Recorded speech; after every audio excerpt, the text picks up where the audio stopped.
Hi, I'd like to talk to you about crowns or caps for baby teeth.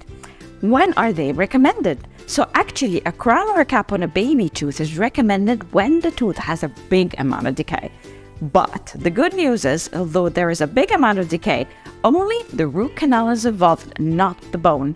And when this happens, your pediatric dentist is going to advise you to put a cap instead. Why a cap? Why not a filling? Usually, if you're sitting where I'm sitting, you see kids with destructive teeth. The entire tooth surface is gone. And if I restore it with a filling, that filling's longevity is only a few months. Usually these kids are very small and they're very young to understand repeated dental treatment. So we want to do them a favor and put a crown. Now remember something very important. Adult dentistry is so different than pediatric dentistry.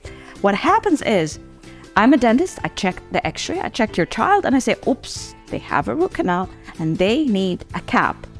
And that's when I go ahead, I do the root canal, I do the cap in the same visit. As an adult, you go and come back and you take measurements and you go and you come back, and it's so boring and it's tedious. For a kid, it's done on the same day, same visit, within a 5-10 minute span, so it's much easier. I love your questions, so don't forget to keep them coming. Bye.